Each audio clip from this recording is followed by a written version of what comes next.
Like much of the world, Hong Kong is in a partial lockdown. The COVID-19 pandemic has put a stop to large-scale protests in the city's streets. But it hasn't ushered in political or social unity. Instead, the divisions that exploded into the streets in 2019 are intensifying in the city's politics, its courts, and in its relationship with Beijing. A string of high-profile arrests have happened alongside a renewed bout of sabre-rattling from China's central government over the city's status and its governance. 香港是法治社会，任何人都不能凌驾于法律之上。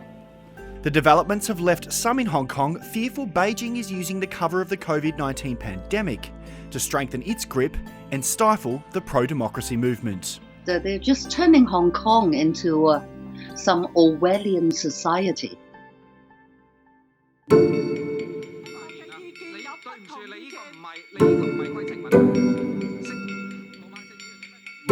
Hong Kong's Parliament's House Committee has for the last 6 months been the site of a prolonged filibustering saga.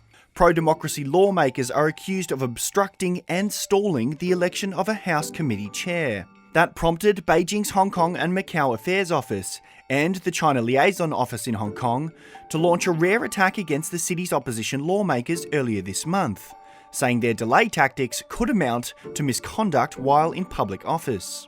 A row then erupted over whether the statement amounted to interference from Beijing, which would contravene Hong Kong's basic law, the mini-constitution that defines the city's status. Expansion of the authority of the liaison office in Hong Kong acts as a proof to the international community to say that the degree of autonomy in Hong Kong has been dwindled. That same day, Reuters published claims that Hong Kong's prized judicial independence had come under threat from Beijing, citing 3 senior judges. Hong Kong's Chief Justice, Geoffrey Ma, later denied that he personally had ever felt pressure from the central government. Soon after, on April 20, the China Liaison Office used a constitutional technicality to declare it was not restricted by Article 22 of Hong Kong's Basic Law.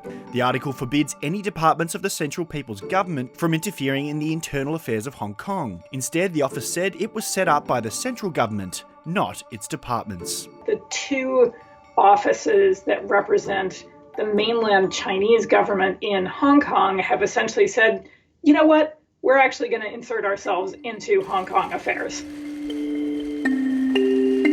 The confusing legal arguments seem to have even the city's government unsure how to respond.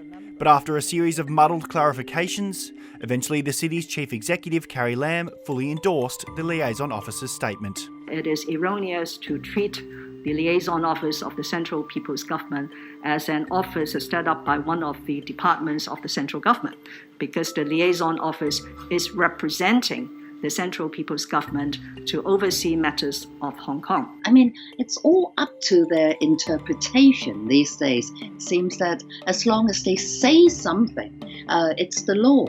It's the law a la China. That's what's really scary. Then came the arrests of 15 high-profile pro-democracy advocates, allegedly for their role in protests and unrest last year. 我為我所作所為，一啲都冇後悔。 The arrests and Beijing's more assertive tone indicate legislative elections slated for September may be on its mind. Pro-Beijing lawmakers have hinted they may seek to invoke Article 79 of the Basic Law, which enables the President of the Legislative Council to disqualify a lawmaker condemned for misbehaviour or a breach of oath by a vote of 2/3 of council members. A precedent already set in 2016 when the council removed some pro-democracy lawmakers who protested during their oaths. They're very worried about the democratic goal of Hong Kong, of claiming legislative majority in the September Legislative Council elections. I think the Hong Kong authorities in particular, because it's looking generally pretty good for the democratic factions or parties, I think local authorities are interested in trying to derail that process. Even more worrying for democracy activists has been the resurrection of talk over implementing Article 23 of Hong Kong's Basic Law. The article requires the Hong Kong government to enact laws to prohibit acts of treason, secession, sedition and subversion against Beijing.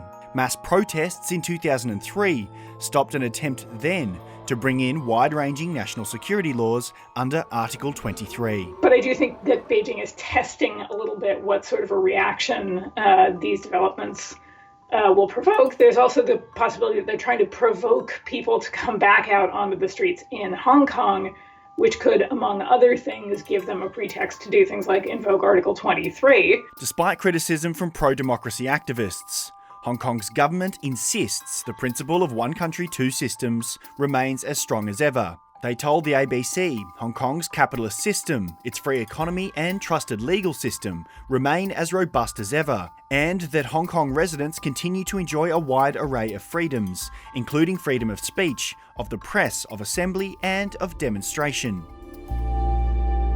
The COVID-19 pandemic, coupled with a disastrous 12 months for the city's economy, are adding to Hong Kong's woes. But the protest movement seems likely to endure through both. Once this pandemic is over, Hong Kong will be back to the protest days, and it's very worrying. But then you can tell the young people's antipathy, in particular, against the government is so deeply rooted.